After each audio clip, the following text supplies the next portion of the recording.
En el Imperio Romano la crucifixión se aplicaba con crueldad y desprecio a víctimas que eran por lo general esclavos o extranjeros conflictivos.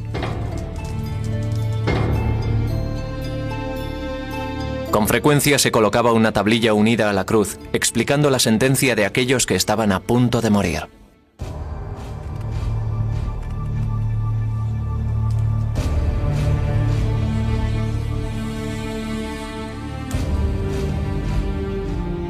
Esta es la historia de cómo una de aquellas ejecuciones, realizada en una remota provincia del Imperio Romano, se convirtió en la imagen central del cristianismo.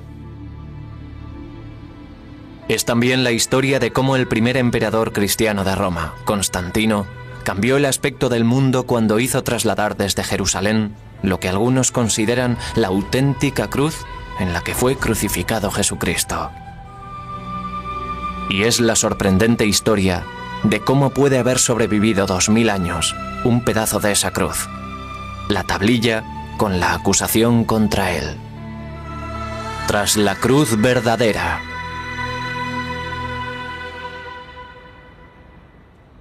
Iglesia de la Santa Cruz, Roma.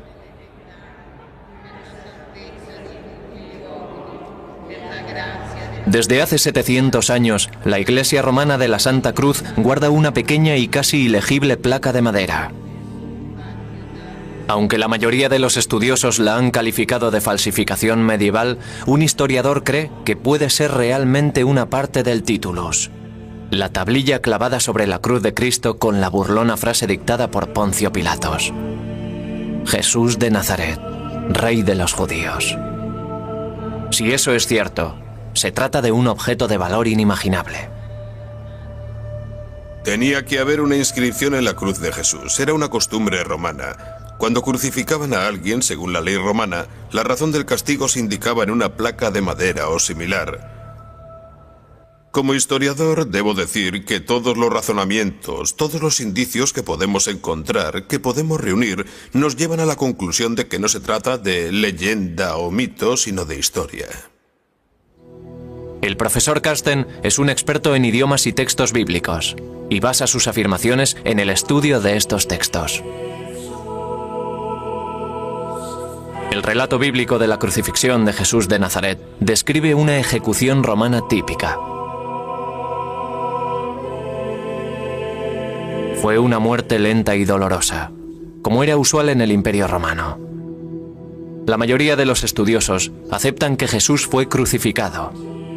Los historiadores modernos confirman que las crucifixiones son un hecho históricamente probado. Creemos en un solo Señor Jesucristo, Hijo único de Dios, nacido del Padre antes de todos los siglos, Dios de Dios, luz de luz, Dios verdadero de Dios verdadero, engendrado, no creado, de la misma naturaleza que el Padre. El credo de Nicea resume las creencias cristianas desde el año 325 después de Cristo. Hasta nuestros días se ha repetido en miles de iglesias de todo el mundo en innumerables idiomas. En las conocidas palabras del credo se hace referencia a una figura histórica: Poncio Pilatos. Por nuestro bien fue crucificado por Poncio Pilatos.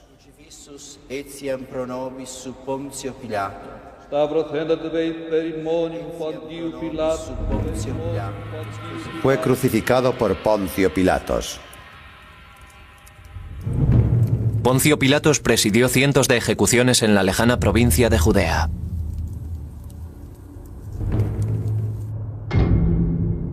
Ha pasado a la historia como el hombre que sentenció a muerte a Jesús de Nazaret.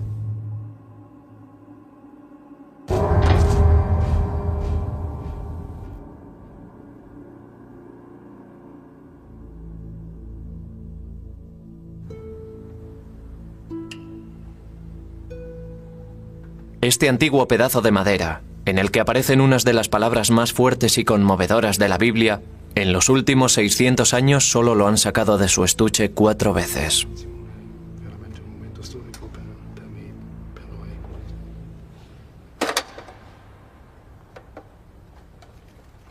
El Vaticano se niega a permitir análisis científicos como la datación mediante carbono para establecer la edad exacta de la madera. Pero basándose en el examen del texto, el profesor Tida cree que la inscripción fue hecha por orden de Pilatos el día de la crucifixión. Para Carsten Tida, es una ventana abierta hacia un momento de la historia que cambió el mundo para siempre.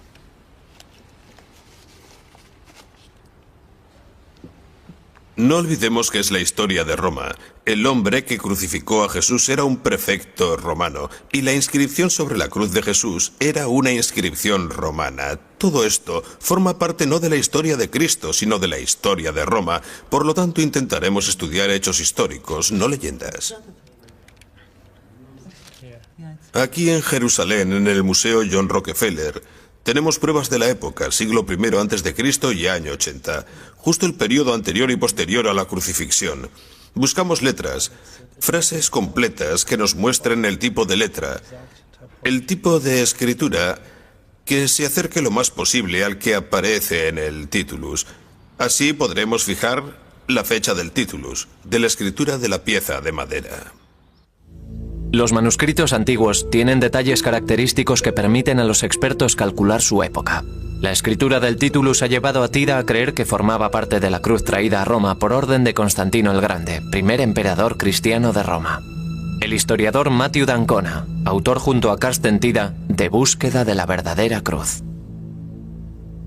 El trabajo de Carsten Tida en el pasado incluye el cambio de fecha de un fragmento del manuscrito del Evangelio de San Mateo a los años 60 del siglo I, lo que ha transformado radicalmente el debate sobre los orígenes del Evangelio.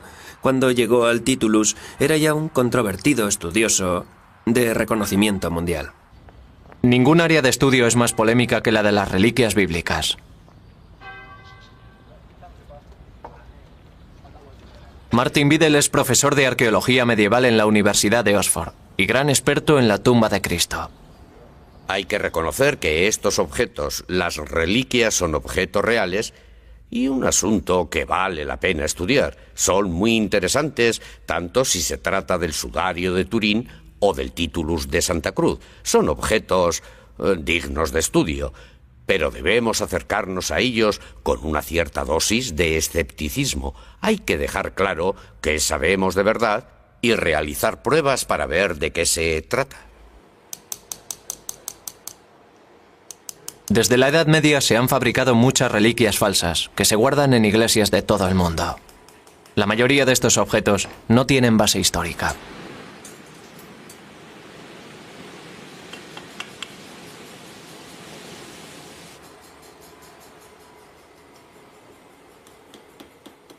Entre ellas hay miles de pedazos de madera, como este de la Santa Cruz de Roma, que se dice que es parte de la cruz del buen ladrón crucificado junto a Jesús. La existencia de tantas reliquias poco fiables es la razón que ha llevado al Vaticano a no querer investigar el titulus. Para dar argumentos a favor de que es la cruz verdadera, hay que estudiar la forma en la que trajeron la reliquia hasta la iglesia de la Santa Cruz. La Iglesia celebra el difícil viaje realizado a Tierra Santa por Helena, la madre del emperador Constantino. En el año 306 dijo que había encontrado la cruz en la que habían crucificado a Cristo. A lo largo de los siglos, el viaje de Helena se ha ido llenando de leyendas. Pero Carsten Tida opina que tras los mitos se esconden hechos reales. La Iglesia de la Santa Cruz esconde un secreto.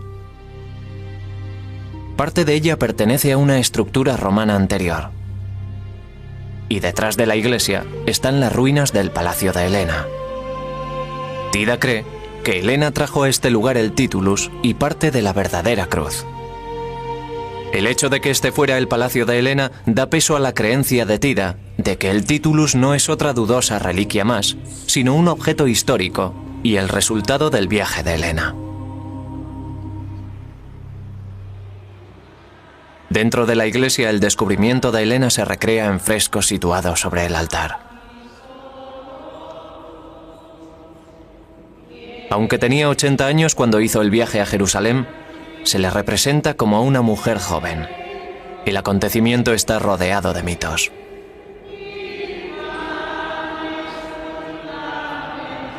El viaje de Helena puede que comenzara aquí, y fue desde luego aquí donde vivió sus últimos días. Roma está llena de pistas que apuntan hacia la autenticidad del viaje de Helena. Cerca de la Santa Cruz está el poco visitado monasterio Cuatro Coronados.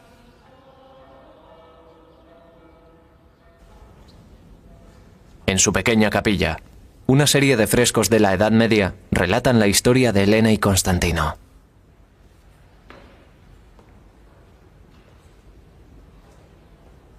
Tida cree que las leyendas se basan en el hecho histórico del viaje de Helena.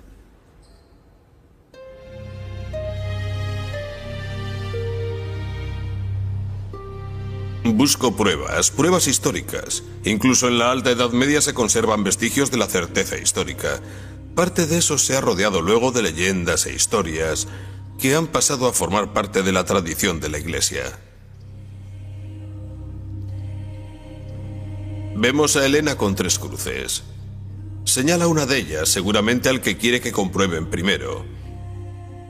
En algún momento surgió la leyenda de que la verdadera cruz solo podría identificarse cuando un enfermo o enferma se curara al tocarla.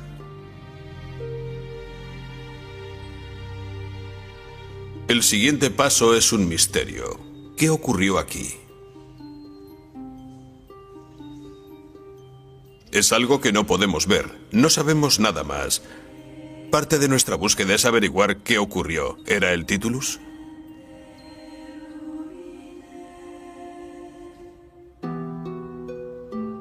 Pilatos escribió un tratamiento y lo colocó sobre la cruz.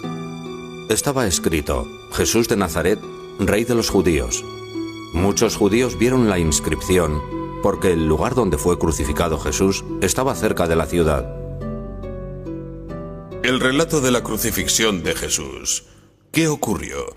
El hecho fue que lo crucificaron según la ley romana. Era una cabecera romana, una inscripción romana. No se trata de una forma peculiar de relatarlo. El Evangelio es un hecho corroborado por la literatura no cristiana y ampliamente reconocido por la cristiana.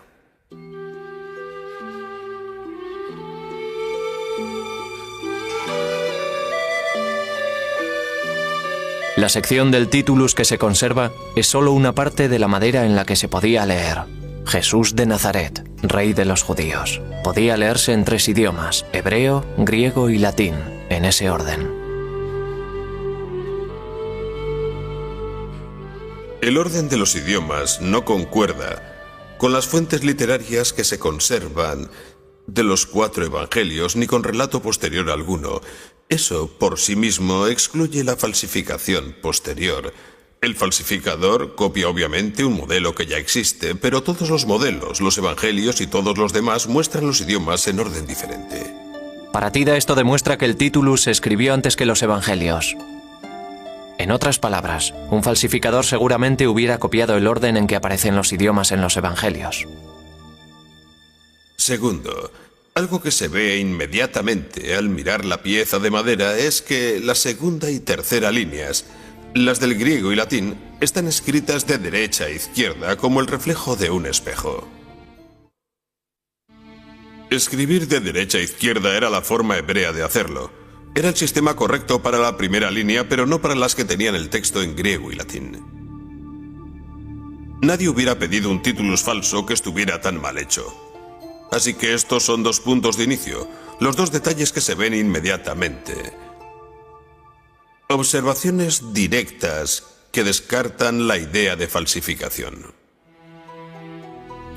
Al revés, la escritura en espejo se vuelve clara. Podemos leer: Jesús de Nazaret. Se considera a Tida el primer estudioso moderno en tomarse esto en serio. Supone que fue escrito por orden de Poncio Pilatos, por un escriba judío, acostumbrado a escribir de derecha a izquierda.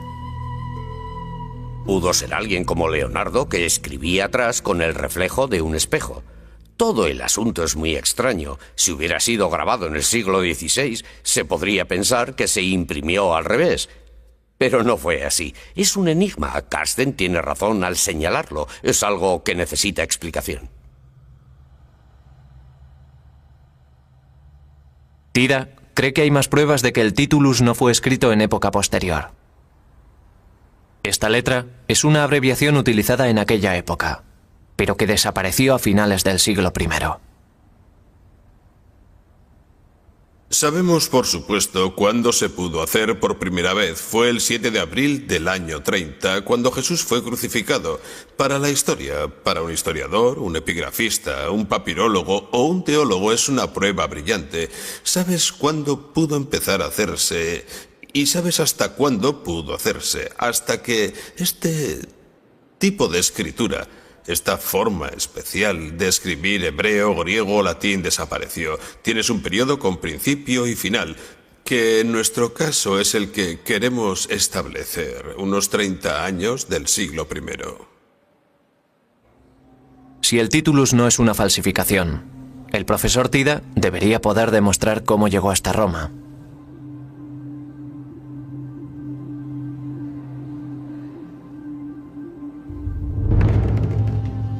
El viaje de Helena a Tierra Santa fue el resultado del deseo de su hijo Constantino de unir el Imperio Romano en torno al cristianismo. Un proceso que había comenzado 20 años antes en York, Inglaterra. En el año 306, Constantino el Grande fue aclamado emperador aquí, en el límite norte del Imperio Romano, tras la muerte de su padre Constancio. Imperio Romano, 306 después de Cristo. El Imperio Romano estaba controlado por 4 emperadores rivales. Constantino gobernaba el oeste.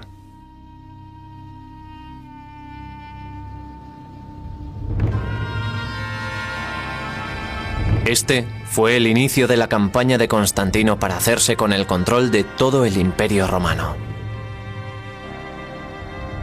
Pero para triunfar, Constantino debía derrotar antes a su principal rival, el emperador Magencio, que controlaba Roma.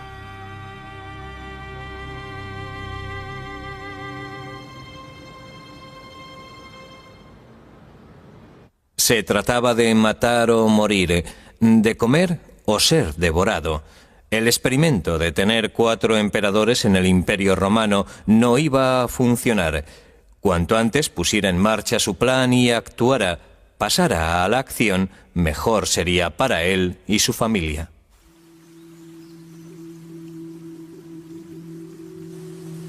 Para conquistar Roma, debía cruzar primero el puente Milvio, que protegía el acceso norte a la ciudad eterna. Se dice que Constantino vio una cruz. Se cuenta que vio la cruz superpuesta en el sol. Su biógrafo Lactanio escribió: Constantino fue aconsejado en sueños que colocara el símbolo celestial de Dios en el escudo de sus soldados. Ordenó a sus hombres utilizar el símbolo cristiano primitivo, las letras griegas, chi y rho. Fue el primer caso de uso oficial de la cruz cristiana en el Imperio Romano, aunque no se alejaba mucho de los diseños romanos tradicionales. La imagen sugería que Constantino intentaba proteger su apuesta.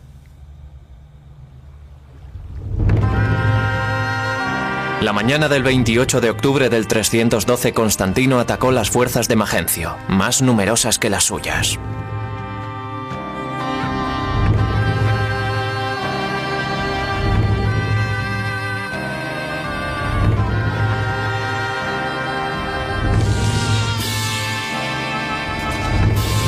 Armado con el símbolo de la cruz, triunfó. Magencio cayó al Tíber mortalmente herido. Constantino era el dueño de Roma, la fuente del poder.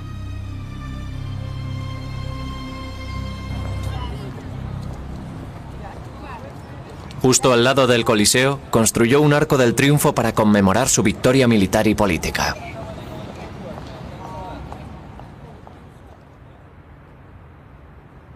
En el arco se describía a sí mismo como un verdadero romano, cómodo con las tradiciones romanas. Poco después de su victoria, detuvo la persecución del cristianismo. La única pista de sus propósitos fue este discreto tributo a la inspiración divina.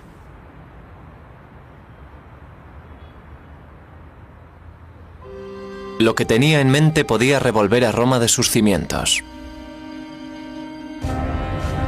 La adopción del cristianismo en todo el imperio.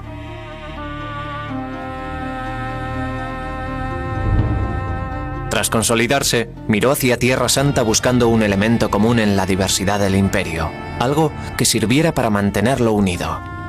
El cristianismo estaba floreciendo en Roma, y Constantino tenía la suficiente visión política como para saber hacia dónde soplaba el viento.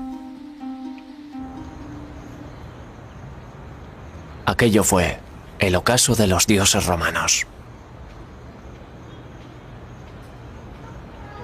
En las catacumbas que se hallan bajo las calles de Roma, hay pruebas abundantes de que en la época en que Constantino se hizo con el poder, el avance del cristianismo era imparable. Los emperadores anteriores habían intentado acabar con él, pero el cristianismo iba reemplazando gradualmente a los dioses y símbolos romanos, algunos de los cuales aún se pueden ver aquí. Era un periodo de transición, y Constantino comprendió que no debía quedarse atrás con los dioses romanos.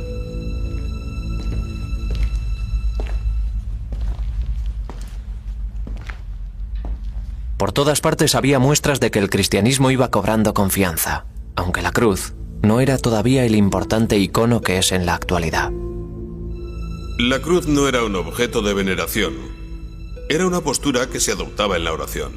La postura en forma de cruz de los primeros cristianos hay que interpretarla. Significaba que como cristiano sigues a Cristo incluso al martirio, a la muerte. No había cruces. No había escenas de gente muriendo. Los símbolos y las inscripciones hablaban de esperanza en la resurrección. Tenían la paloma como signo de esperanza, el ancla como signo de esperanza, el pez que preparó Jesús para sus discípulos después de la resurrección. Y por supuesto tenemos el monograma de Cristo, las dos primeras letras de su nombre en griego. Lo que hizo Constantino, con mucha inteligencia, fue reinterpretarlos, asegurarse de que la gente entendiera el viejo sistema, los viejos símbolos, los viejos signos habían adquirido una nueva y profunda significación cristiana. La cruz se convirtió en su talismán, en el símbolo de su triunfo y de la unidad del imperio. El siguiente paso de Constantino fue convertir el símbolo en algo real. Para hacerlo, necesitaba la prueba de que el cristianismo era una fe basada en hechos históricos, lo que lo convertía en algo muy diferente a creer en los dioses romanos. El profesor Tida ha venido al Museo Británico en busca de Helena, que tuvo un papel fundamental en toda esta historia. Constantino consiguió el apoyo de esta extraordinaria mujer de 80 años, que fue a Tierra Santa a buscar la prueba que necesitaba. Esta es una de las primeras representaciones de ella antes de que se convirtiera en santa cristiana. Helena no provenía de una familia de posición privilegiada. Se cree que procedía de algún lugar cercano al Mar Negro. Se la consideraba una intrusa, una advenediza, alguien poco digno de ser la primera esposa de un emperador respetable. Era un personaje que se había hecho a sí mismo y la movía una gran ambición, tanto en lo personal como en lo familiar. Helena fue una de las mujeres más extraordinarias que han existido jamás. El personaje que se muestra en los devocionarios católicos de una mujer pía, entregada a la oración, es engañosa. Creo que fue una política ruda e implacable que sabía exactamente cómo triunfar y estaba dispuesta a matar para implantar la dinastía de Constantino. Helena había sido la amante del padre de Constantino. Fue dejada de lado cuando llegó el momento del matrimonio de Constantino, pero se mantuvo cerca de su hijo durante la ascensión de este al poder. Constantino tenía que confiar mucho en ella, si la envió a Tierra Santa para que trajera una prueba concreta de la nueva religión. Estoy convencido de que desde la perspectiva histórica es una historia verdadera.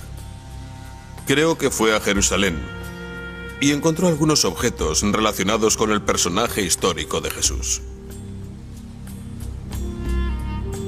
Helena tenía 80 años cuando comenzó el épico viaje a Tierra Santa.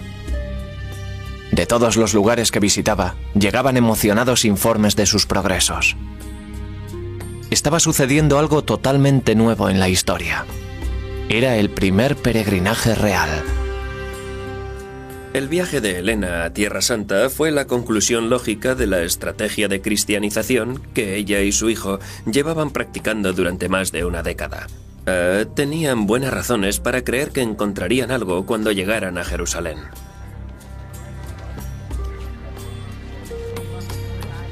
En su búsqueda de los santos lugares de la cristiandad, en el año 326 Helena llegó por fin a Jerusalén, el lugar de la crucifixión y la resurrección.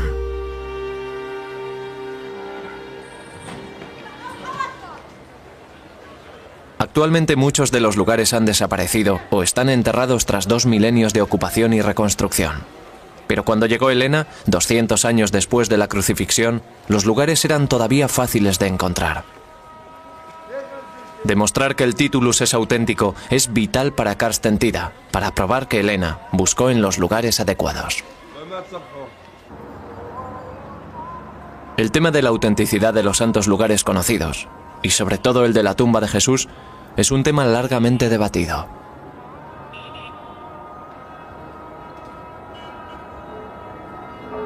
Actualmente, la mayoría de los historiadores creen que este fue el lugar de la crucifixión, la iglesia abovedada del Santo Sepulcro. Capas de historia se superponen unas a otras. El lugar estaba situado en la ciudad nueva, Aelia Capitolina. 100 años después de la crucifixión se había levantado sobre él un templo a Venus. Un relato de la época dice que cuando Helena llegó, ya había sido demolido por orden de Constantino y reemplazado por una enorme basílica cristiana. Creo que cuando llegó Helena se encontró con que estaban demoliendo el templo romano y empezando a construir el gran complejo ordenado por Constantino. Hay una pregunta interesante. ¿Eligió el lugar correcto? La respuesta es que seguramente lo hizo, porque Eusebio había descrito 30 años antes el Gólgota, el lugar de crucifixión situado en Aelia, en la ciudad nueva, Aelia Capitolina, al norte del monte Sión, es decir, estaba en algún lugar de Jerusalén, dijo el que se señale ahora. Aquello fue 30 años antes de Constantino. Creo que fue un punto de Jerusalén muy conocido lo que guió las excavaciones de Constantino. Este es aquel lugar. Ahora lo ocupa la iglesia del Santo Sepulcro. Durante los primeros siglos de la cristiandad, el Gólgota, el lugar donde actualmente se alza la iglesia del Santo Sepulcro, no tuvo rival. Los lugares rivales se inventaron en el siglo XIX y comienzos del XX.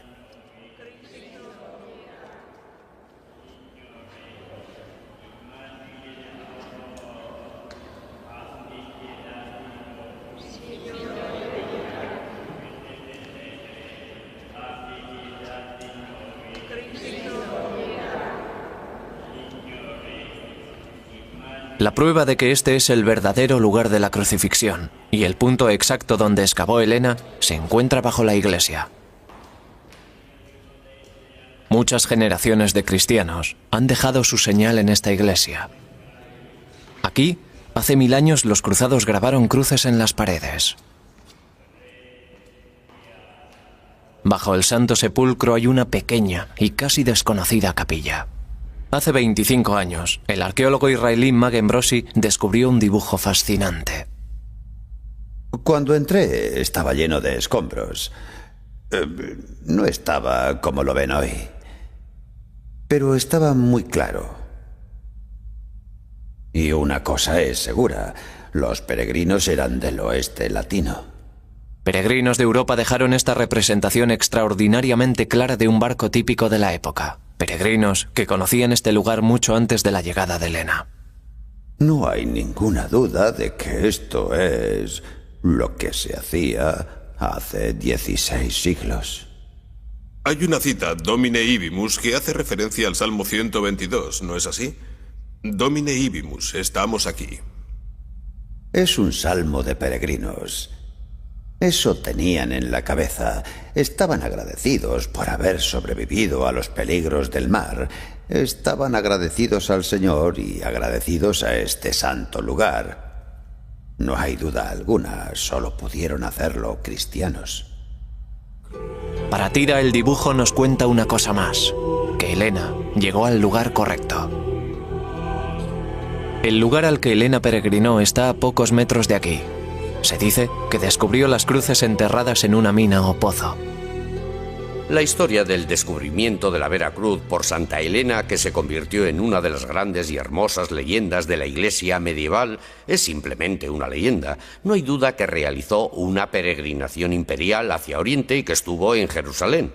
Pero nunca se hace referencia a ella en relación a lo que hoy llamamos Iglesia del Santo Sepulcro. Seguro que estuvo allí, seguro que hizo donaciones del tesoro imperial, pero no creo que queden pruebas de que tuviera un papel importante en la reconstrucción de la iglesia o en el inicio de las excavaciones. Sea verdad o una leyenda piadosa, justo donde se dice que excavó Elena, hay un pozo. Es un lugar antiguo. Es una cisterna antigua bajo la iglesia del Santo Sepulcro. Estaba aquí mucho antes de que el cristianismo apareciera en escena. El Titulus se encontró con la cruz, o las tres cruces, en una cisterna en condiciones de humedad muy parecidas a esta.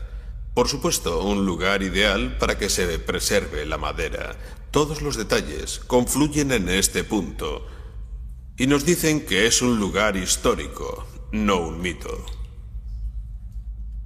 Cerca, bajo la piedra de Gólgota, una estatua conmemora el posible lugar del descubrimiento de Elena. Tida considera que los hechos que se saben sobre la crucifixión proporcionan razones para creer que el Titulus podía estar escondido aquí.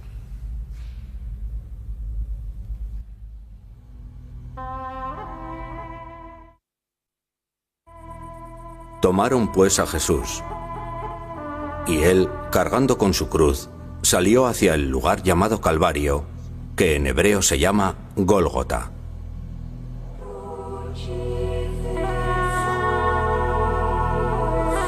La crucifixión de Jesús fue corta para lo que solían ser, pero fue una muerte agónica. El Evangelio dice que gritó: Señor, Señor, ¿por qué me has abandonado?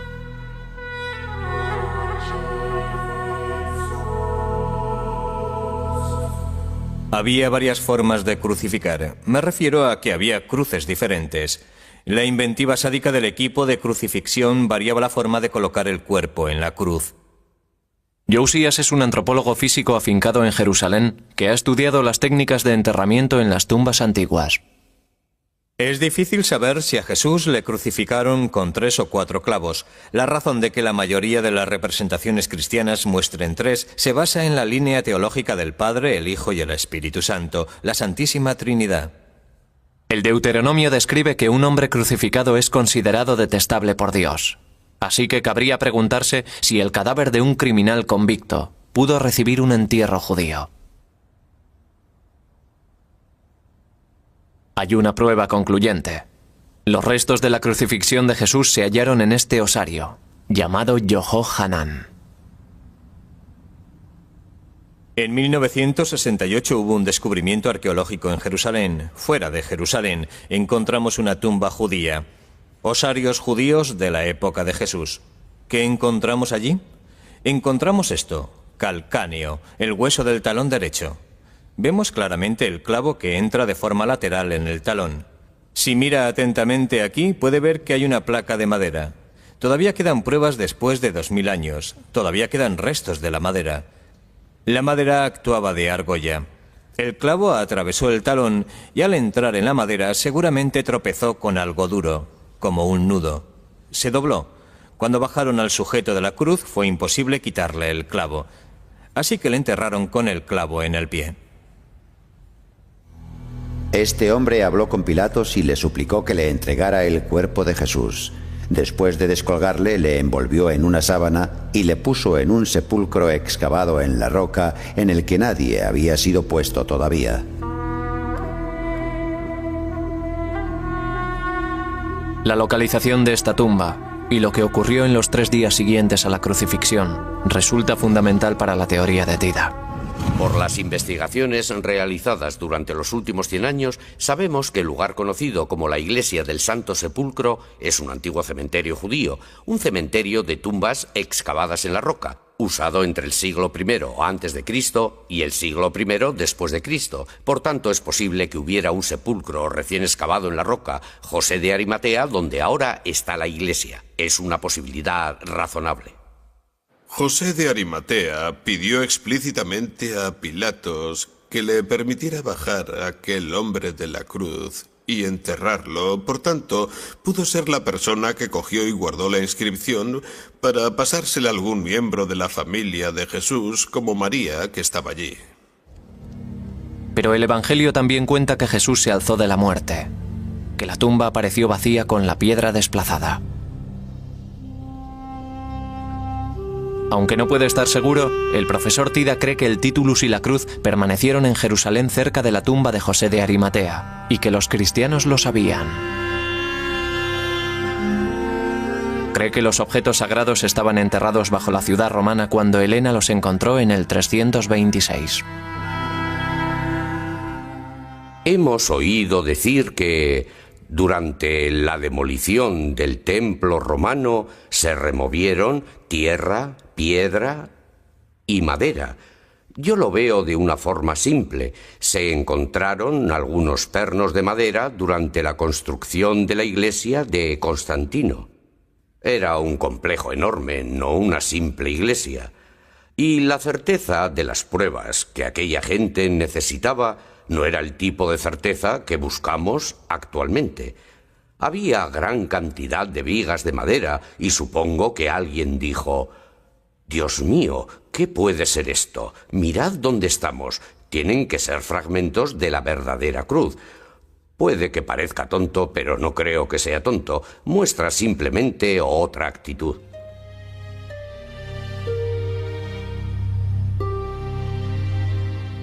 Se cree que Helena dividió su hallazgo en 3 partes para distribuirlo por todo el imperio. Dejó una parte, incluida una sección del titulus, en Jerusalén, donde pronto se convirtió en una gran atracción.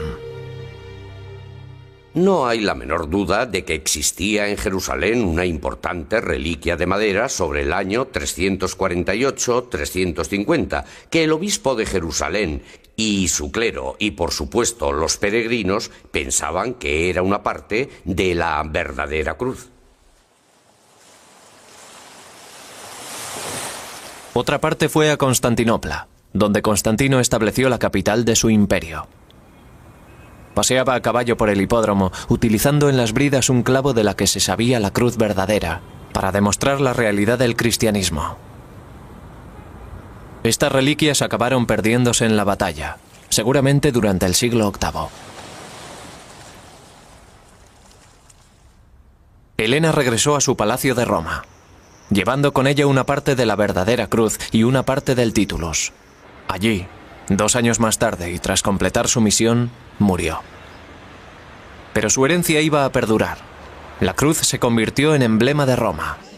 Los templos se convirtieron en iglesias y se reemplazó a los dioses paganos.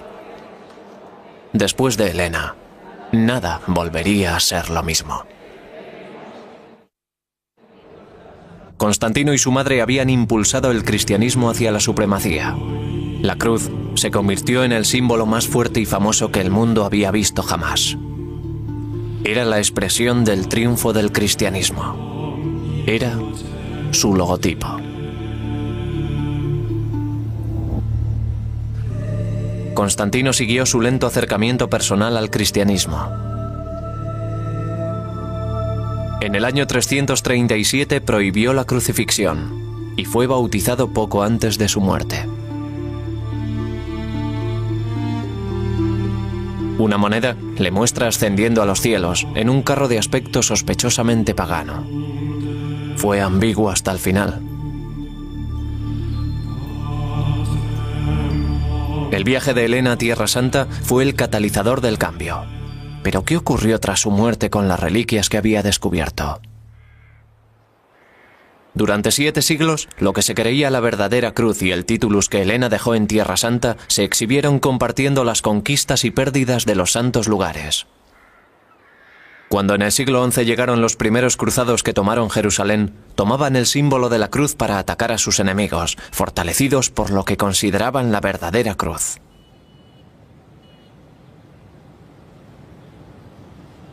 Establecieron a lo largo del Valle del Jordán una red de castillos para proteger los santos lugares de la invasión de las fuerzas musulmanas.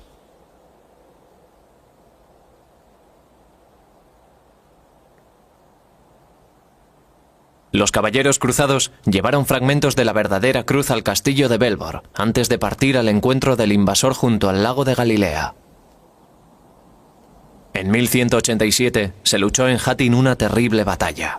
En ella, Saladino, general de las tropas musulmanas invasoras, derrotó al ejército de los cruzados cristianos comandado por el obispo de Acre, que había acudido a la batalla, llevando la cruz verdadera. Relato musulmán de la batalla. La caballería cargó una y otra vez entre la neblina reverberante. Atormentaba la sed. Ardía el viento y los corazones estaban ansiosos. Los perros dejaban colgar sus lenguas y aullaban bajo el ardiente sol. Deseaban llegar al agua, pero había que cruzar antes un infierno en llamas.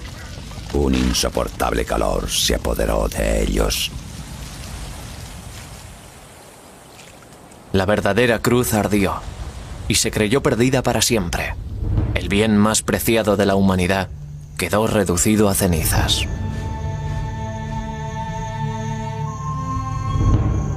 Pero si Tida tiene razón, en el palacio de Helena todavía se conserva parte de su hallazgo.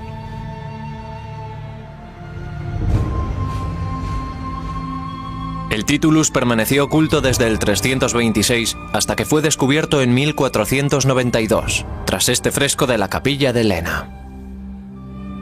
Estaba oculto en un cofre, detrás de esta piedra. El descubrimiento del Titulus despertó un enorme interés. El gran Miguel Ángel en persona inspeccionó la tabla y realizó su único crucifijo en madera, imitando la misteriosa escritura inversa. También el Greco pintó las letras de la tabla.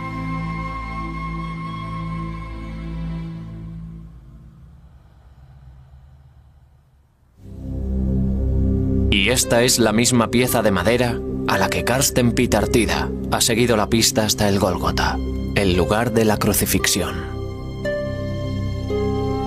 Todavía se distingue con claridad las líneas en griego y latín, y lo que queda del hebreo.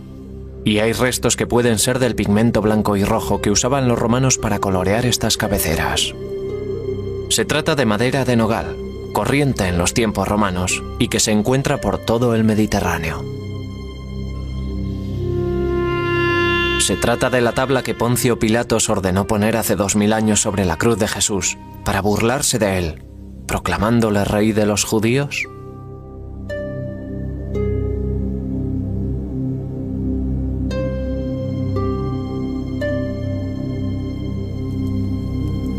Carsten Tida vuelve a Pilatos buscando la prueba final.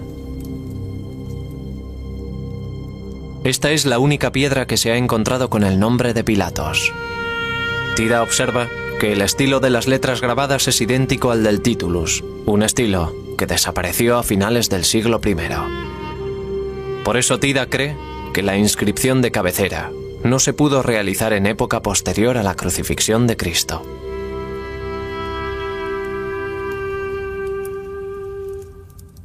Estoy totalmente convencido de que el Titulus es la inscripción auténtica de la cabecera de la cruz de Jesús. Por supuesto, no es una fórmula matemática, no puede probarse como 2 por 2 son 4, no puede hacerse con temas de la antigüedad. Nunca sabremos si Alejandro Magno desató el nudo gordiano o si César cruzó alguna vez el Rubicón, pero hasta ese grado de certeza o incertidumbre, estoy convencido de que era el Titulus lo que estaba encima de la cabeza de Jesús en la cruz. Independientemente del verdadero origen de esta pequeña pieza de madera, con las palabras más poderosas del Evangelio grabadas en ella, y de la exactitud del análisis del profesor Tida, es indiscutiblemente cierto que Constantino y su madre cambiaron para siempre el curso de la historia. Fueron ellos quienes propagaron por todo el mundo el símbolo de la cruz. Y fueron ellos quienes convirtieron una ejecución realizada en un oscuro rincón de Roma en la imagen de la redención cristiana. Lo que Carsten Tida ha demostrado, más allá de toda duda, es que no se trata de una falsificación medieval, Ha obligado a la gente a preguntar ¿qué es esto? Una pregunta que llevaba siglos sin plantearse. Eso es lo emocionante de su trabajo. No ha encontrado la respuesta irrefutable que satisfaga a todos. No existe esa respuesta para un objeto así. Pero ha obligado a la gente a hacerse preguntas ¿qué es este pedazo de madera? ¿De dónde ha salido? Eso es lo extraordinario de su labor.